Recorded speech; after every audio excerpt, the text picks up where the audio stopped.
Então a gente vai começar aqui a aula de matemática discreta sobre binômio de Newton. Então, o teorema é esse. A gente tem x e y números reais e n um número natural. Então essa igualdade aqui é verdadeira. A gente já viu a demonstração combinatória dessa igualdade. Então eu não vou provar aqui. Vamos logo para a aplicação, né?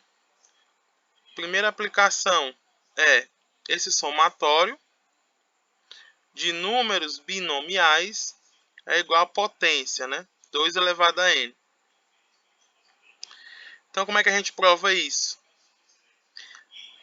A gente pega aqui o teorema, como o x e o y são reais, a gente pode escolher x e y como sendo iguais a 1. Então, quando a gente faz x igual a y igual a 1 no teorema, então fica como? Fica assim, ó, 1 mais 1 elevado a n. Só que isso é a mesma coisa que essa potência de 2. Por um lado é igual a potência de 2. Mas, por outro lado, é igual ao binômio de Newton. Onde o x aqui ficou 1. Ó, comparem esse 1 com o x aqui, ó. E o y ficou 1. Comparem esse 1 com esse aqui, ó.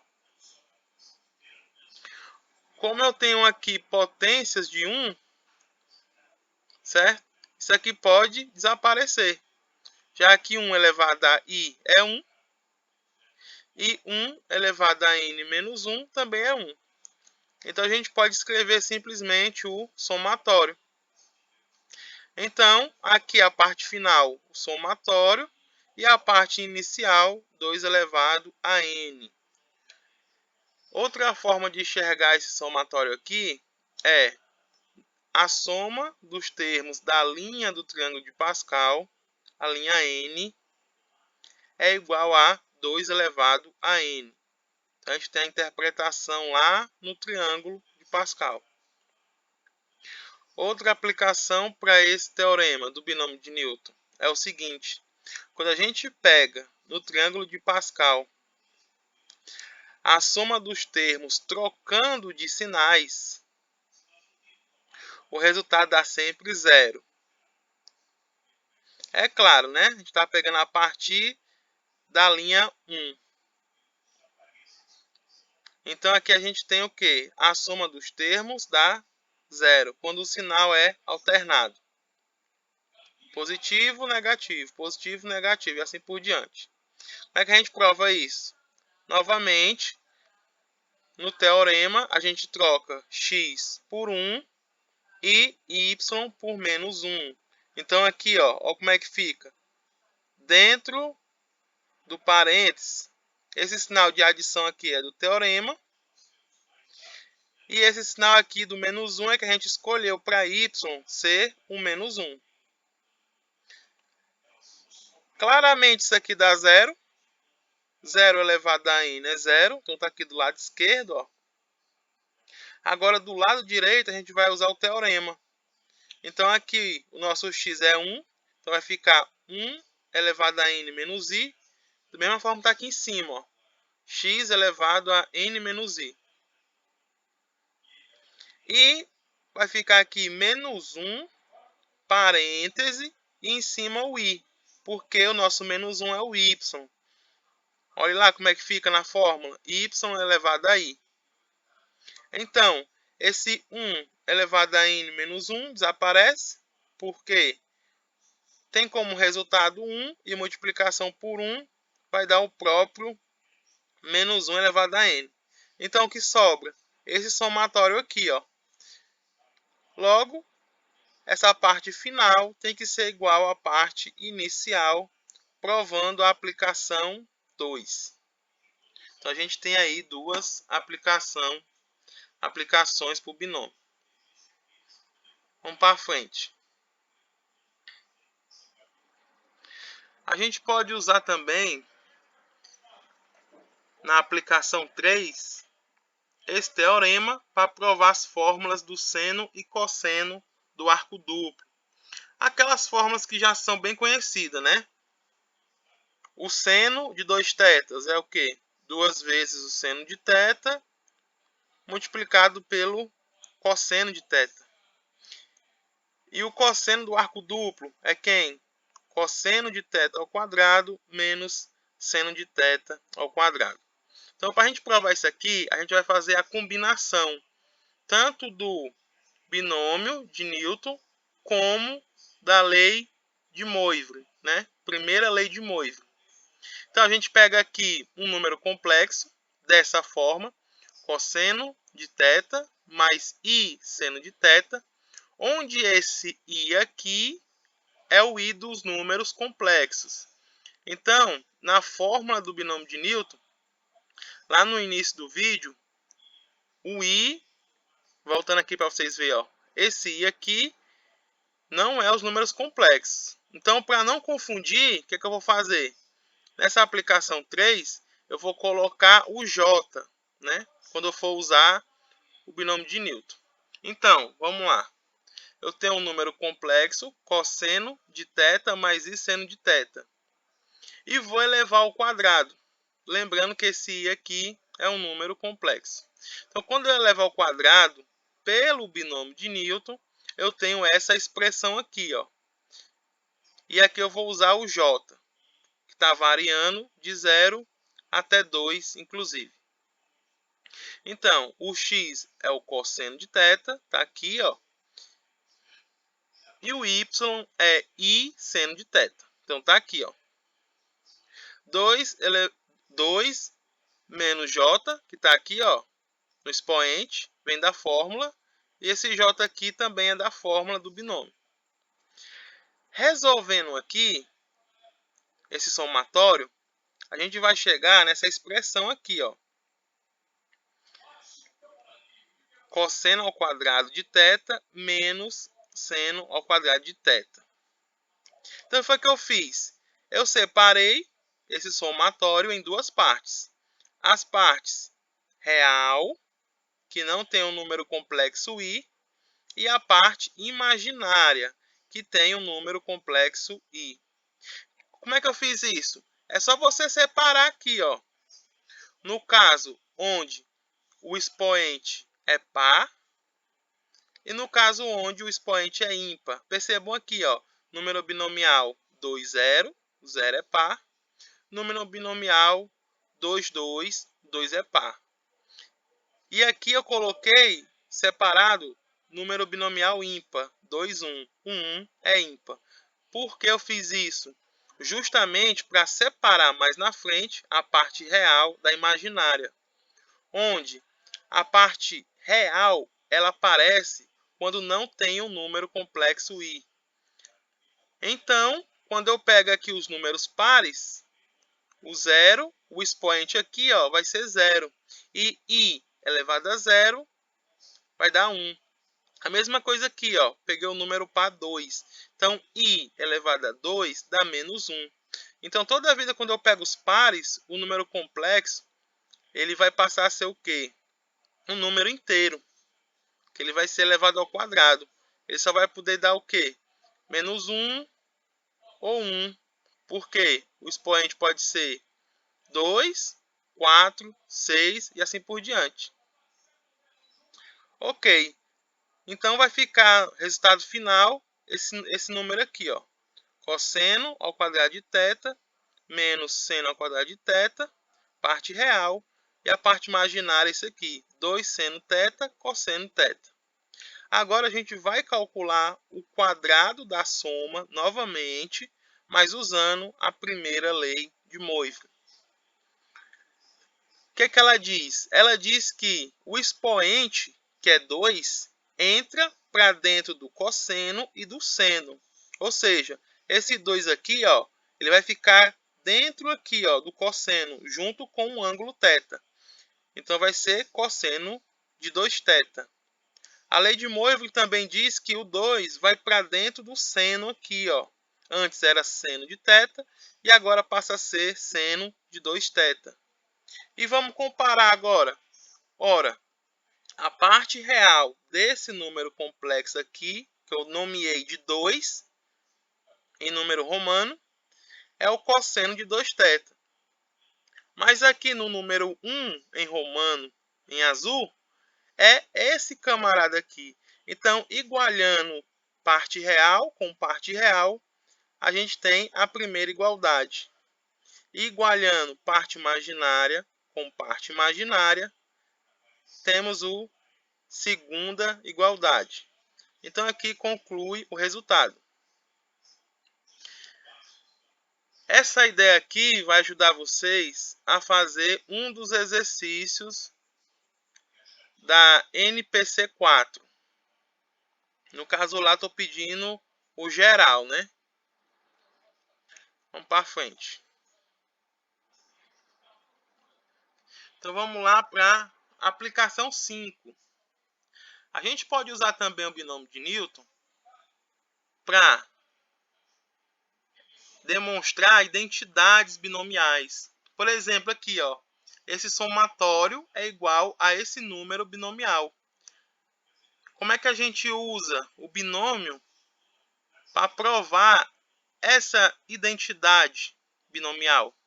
A gente faz o seguinte: basta calcular o coeficiente de xn de duas maneiras diferentes. A gente vai calcular o coeficiente de xn do lado esquerdo, aqui, ó, e do lado direito, aqui. Então, essa expressão aqui, usando o teorema do binômio, dá esse somatório.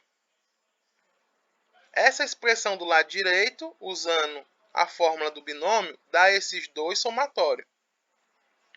Então, para calcular o coeficiente de x elevado a n, do lado esquerdo, é fácil. Por quê? Ó, é só olhar para cá. Ó. O número binomial é 2nk, quando o expoente é k. Então, o coeficiente aqui do xn, pelo lado esquerdo, é quando o k for o próprio n. Então, é 2nn. Então, a gente encontrou aqui o primeiro coeficiente do x elevado a n, olhando o lado esquerdo. Então, vamos agora para o lado direito. Vamos lá. No lado direito, a gente vai ter o quê? Que multiplicar aqui, né? Ó, dois somatórios. Então, eu vou pegar aqui o primeiro termo desse somatório. É quem? X elevado a 0, multiplicado por esse número binomial aqui, ó, n0. Então, eu vou pegar esse primeiro termo e multiplicar com outro termo aqui desse outro somatório, tal que a soma dos expoentes deu o próprio n. Ora, então, se aqui é x elevado a 0, o próximo termo só vai poder ser x elevado a n. E o coeficiente dele vai ser quem? N sobre n, já que o expoente aqui é n. Então, vamos para frente. Vou pegar o segundo termo desse somatório. O segundo termo é quem? X elevado a 1. O número binomial correspondente é n1. E eu vou multiplicar com outro termo do outro somatório, de tal forma que a soma dos expoentes dê n. Logo, o outro termo tem que ser o quê? X elevado a n menos 1. Consequentemente, o número binomial é esse aqui, ó, n e n menos 1. E vou fazendo assim por diante até chegar no último termo do primeiro somatório, que é esse somatório aqui, ó, que é o último termo, x elevado a n, e o número binomial n por n. Então, vai ficar aqui, ó, x elevado a n, número binomial n por n. E o termo do outro somatório que eu vou ter que multiplicar com ele vai ser quem? X elevado a 0, porque a soma dos expoentes tem que dar o n. Como é x elevado a 0, o número binomial que acompanha ele é quem? N e 0. Agora é só ajeitar isso aqui, essas parcelas.